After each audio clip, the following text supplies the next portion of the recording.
जय स्वामीनारायण विद्यार्थी मित्रों, बायोलॉजी ई विद्याना क्लास में आप सौ विद्यार्थी मित्रों हार्दिक स्वागत है। 12 सायन्स चैप्टर 1 सजीवों में प्रजनन विषे आपणे अभ्यास करीए छे।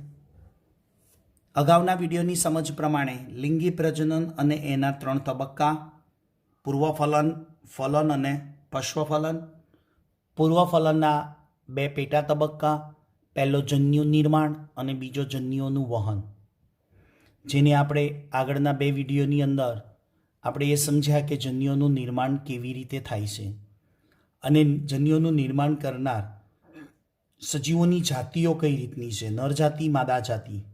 घणा एक ज शरीरमां नर प्रजनन अने मादा प्रजनन धरावता होय, ज्यारे घणा प्राणीओ अने वनस्पति एवा होय के नर अने मादा प्रजनन अंग अलग अलग शरीर में होय।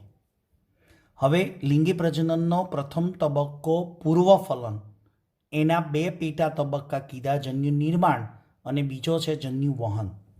तो ए आपणे शरू करीए। टॉपिक छे 1.2.12 जन्यु वहन, अथवा एने केवी रीते पूछाय अलग रीते के लिंगी प्रजननना प्रथम तबक्कानो बीजो पेटा तबक्को, આવી રીતે પણ ક્વેશ્ચન પૂછાય। જન્યુ વહન એટલે શું? તો નિર્માણમાં આપણે એવું સમજ્યા કે નરજન્યુ અને માદાજન્યુ સર્જાય છે, એટલે નરજન્યુને માદાજન્યુ સુધી વહન થવાનું, એટલે કે જન્યુઓનું निर्माण થયા બાદ જન્યુઓનું વહન એટલે કે ચલિત જન્યુ વહન કરી શકે। કારણ કે આગળના વિડીયોની અંદર જન્યુ નિર્માણમાં જોઈ ગયા જન્યુઓ 2 પ્રકારના હોય, સમજન્યુ, વિષમજન્યુ, અને એ જન્યુઓ ચલિત પણ હોય, અચલિત પણ હોય। તો વહન કોનું થાય?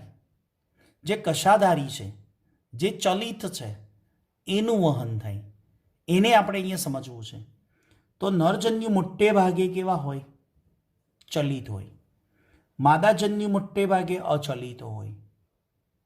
પણ ક્યાંક એવું પણ બને કે નરજન્યુ અચલિત પણ હોય। હંમેશા માટે સાચું નથી કે નરજન્યુ ચલિત જ હોય। અપવાદમાં ઘણી જગ્યાએ એવું પણ હોય કે નરજન્યુ અચલિત પણ હોય।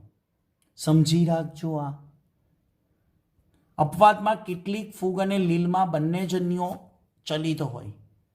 તો એવું પણ બને ને કે કેટલીક અપવાદમાં કેટલીક વનસ્પતિ અથવા પ્રાણીઓ જેમાં જન્યુઓ અચલિત હોય, એવું પણ બને।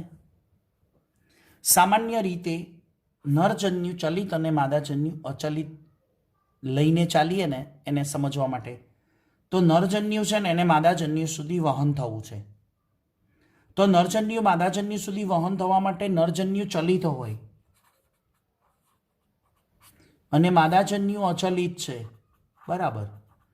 પણ નરજન્યુ ચલિત છે, પણ એનું માદાજન્યુ સુધી પહોંચવા માટે એક માધ્યમ જોઈશે, વહન માધ્યમ। તો વહન માધ્યમ તરીકે પાણી, પવન હોઈ શકે, કીટકો હોઈ શકે અને કોઈ પ્રાણી પણ હોઈ શકે।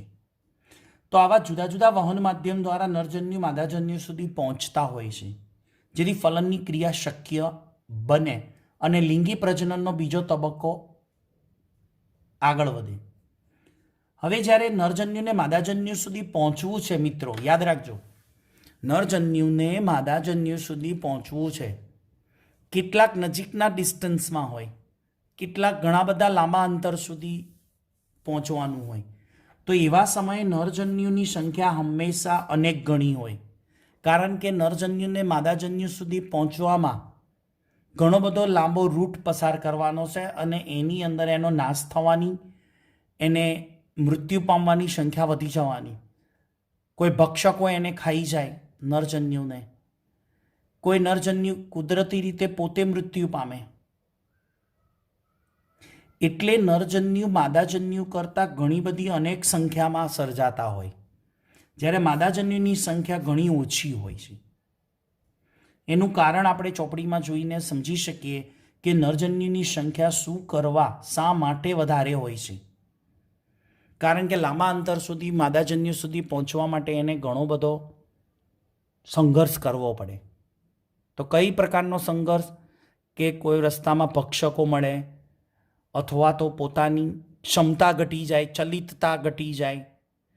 ઘણીવાર એવું થાય કે પોતાના કશા નાશ પામે તો પણ એ ચલાયમાન થઈ શકતા નથી. ઘણા બધા કારણો હોઈ શકે જેથી નરજન્યુ હંમેશા વધુ સંખ્યામાં સર્જાય. પહેલું આપણે લઈએ વનસ્પતિમાં નરજન્યુઓનું વહન. તો લીલ, દ્વિઅંગી અને ત્રિઅંગી વનસ્પતિઓ છે. એમાં વનસ્પતિમાં દ્વિઅંગી લીલ, દ્વિઅંગી, ત્રિઅંગીમાં જન્યુઓનું વહન પાણી વડે થાય છે. એટલે વહન માધ્યમ કોણ છે? પાણી છે. હવે આપણે એ ટોપિકમાં આવૃત બીજધારી ઉપર આવી જઈએ. આવૃત બીજધારીમાં મેં તમને સમજાવ્યું હતું બેવડું ફલન. એ બેવડા ફલનની જે સમજ તમને આપી હતી એની એક સંપૂર્ણ માહિતી 11 સાયન્સના આવૃત બીજધારી વનસ્પતિના ટોપિકમાં તમે આકૃતિ સહ દોરેલું છે. એને હું અહીંયા સમજાવવાનો, આ જે લખાણ છે એને સમજાવવાનો પ્રયત્ન કરું છું. આકૃતિ દ્વારા સમજાવી દઉં છું જેથી આ લખાણ સંપૂર્ણ તમને ખ્યાલ આવી જાય, જેથી તમે લખો તો મગજમાં એક જ ચિત્ર ક્લિયર થઈ જાય. જો આપણે એને સમજીએ. આવૃત બીજધારી કીધું છે. આવૃત બીજધારી કીધું છે એટલે એને શું હોય? પુષ્પ. પુષ્પમાં પુંકેસર અને શું હોય? સ્ત્રીકેસર.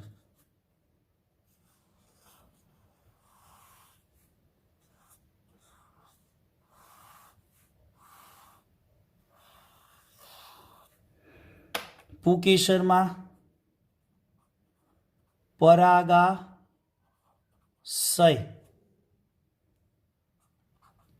આ છે, પરાગાસન બીજા શય, પરાગ વાહિની. ઓકે. હવે જો અહીંયા પરાગરજ હોય, પરાગાશય ઉપર બધી પરાગરજ હોય. એ પરાગરજ ક્યાં ટ્રાન્સફર થાય? પુંકેસર ચક્રના પરાગાશયની પરાગરજ સ્ત્રીકેસર ચક્રના પરાગાસન ઉપર સ્થાપિત થાય. આ ઘટનાને આપણે કહીશું પરાગનયન. અને આ પરાગનયન માટે કોણ? પવન એટલે કે હવા, પાણી, કીટક અને કેટલાક પ્રાણીઓ જવાબદાર હોય કે જે પરાગરજને સ્ત્રીકેસર ચક્રના પરાગાસન ઉપર ટ્રાન્સફર કરે. હવે અહીંયા શું થશે કે એ પરાગરજ છે આ પરાગવાહિનીમાં પરાગનલિકા સર્જે. ઓકે. અને આ બીજાશયમાં શું હોય? અંડક. અને અંડકમાં અહીંયા કોણ હોય? માદાજન્યુઓ. હવે આ પરાગવાહિનીમાં આ સર્જાઈ પરાગનલિકા અને એના દ્વારા આ નરજન્યુઓ પરાગનલિકા દ્વારા ક્યાં પહોંચે? માદાજન્યુ સુધી. આ વાત થઈ પુષ્પ, પુંકેસર અને સ્ત્રીકેસર આવૃત બીજધારીમાં નરજન્યુનું માદાજન્યુ સુધી વહન. પણ ઘણીવાર પુષ્પ એવું હોય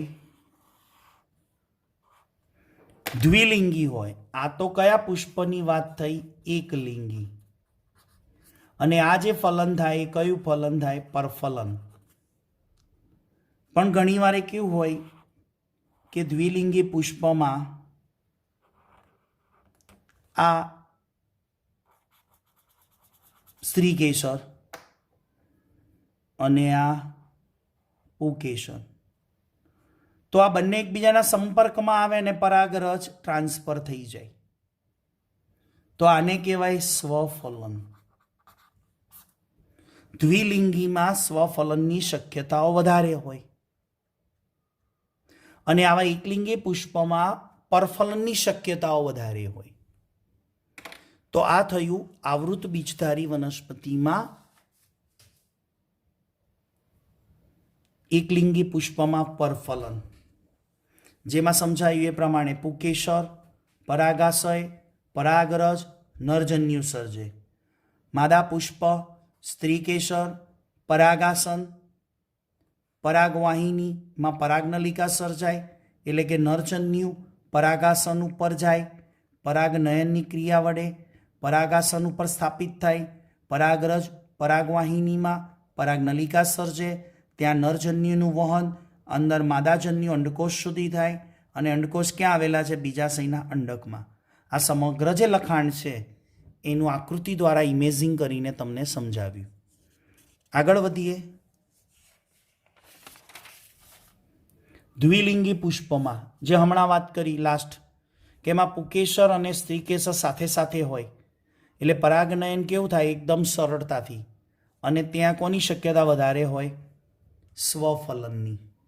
સ્વફલનની શક્યતાઓ ત્યાં વધારે હોય છે. ચલો નેક્સ્ટ, પ્રાણીઓમાં જન્યુઓનું વહન સમજીએ. આગળ હતું વનસ્પતિમાં જન્યુઓનું વહન, આ છે પ્રાણીઓમાં જન્યુઓનું વહન. એકલિંગી પ્રાણીઓમાં નર પ્રાણી નરજન્યુ સર્જે, માદા પ્રાણી માદાજન્યુ સર્જે. અને નરજન્યુને માદાજન્યુ સુધી પહોંચવા માટે એકલિંગી પ્રાણીઓ નર અને માદા બંને ભેગા થાય અને મૈથુન ક્રિયા કરે. અને મૈથુન ક્રિયા દ્વારા નર પ્રાણી નરજન્યુને માદા પ્રાણીના અંદર શરીરમાં મોકલી માદાજન્યુ સુધી પહોંચે. જ્યારે જે દ્વિલિંગી પ્રાણીઓ છે એ એક જ સજીવમાં નર પ્રજનન તંત્ર અને માદા પ્રજનન ધરાવે છે. એટલે એવા પ્રાણીઓને મૈથુન ક્રિયા આવશ્યક નથી, જેમ કે ચપટાકૃમિ. પણ સામે અળસિયું આપણે દ્વિલિંગી પ્રાણી છે, તો અળસિયામાં દ્વિલિંગી પ્રાણી છે તો એમાં મૈથુન ક્રિયાની આવશ્યકતા છે. સમજો વિદ્યાર્થી મિત્રો, દ્વિલિંગી પ્રાણી છે એમાં એક જ સજીવની અંદર નર પ્રજનન તંત્ર અને માદા પ્રજનન તંત્ર બંને હાજર હોય છે. તો ચપટાકૃમિ જેવા પ્રાણીઓમાં મૈથુન ક્રિયાની કોઈ આવશ્યકતા હોતી નથી. માત્ર પોતાના જ નરજન્યુ વડે પોતાના માદાજન્યુનું ફલન કરે. જ્યારે અળસિયાની અંદર મૈથુન ક્રિયાની આવશ્યકતા છે કે બે અળસિયા દ્વિલિંગી હોવા છતાં બંને અળસિયા એકબીજા સાથે જોડાય. એક આકૃતિ દ્વારા થોડીક સમજ આપો, આપણને એક આઈડિયા આવે.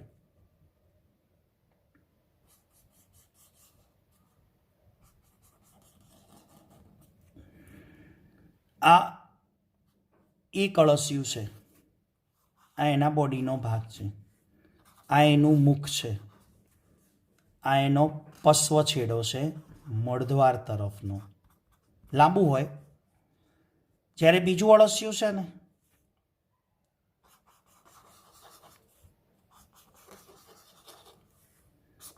એનો મળદ્વાર આ બાજુ હોય, આનું મુખ આ બાજુ હોય, મુખદ્વાર.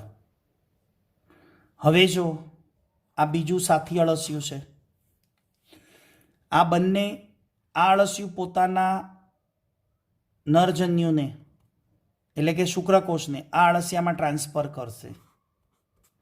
આ અળસિયું પોતાના શુક્રકોષોને આ અળસિયામાં ટ્રાન્સફર કરશે. એટલે બંને અળસિયા એકબીજા સાથે આવી દિશામાં ગોઠવાઈ અને એકબીજા ઉપર સરકે. અને એકબીજા ઉપર સરકતી વખતે બંને અળસિયા એકબીજાના શુક્રકોષોને ટ્રાન્સફર કરે. આવી રીતે મૈથુન ક્રિયા અળસિયામાં આવશ્યકતા છે. તો આ થોડુંક યાદ રાખજો, સમજવા માટે છે. તો આ જન્યુઓનું વહન. તો લિંગી પ્રજનનનો બીજો તબક્કો થયો જન્યુઓનું વહન. પહેલો તબક્કો તો જન્યુઓનું નિર્માણ. એના દ્વારા આપણે પૂરી સમજ લીધી. તો આવતા વિડીયો લેક્ચર સુધી સૌ વિદ્યાર્થી મિત્રોને HP સરના જય સ્વામિનારાયણ.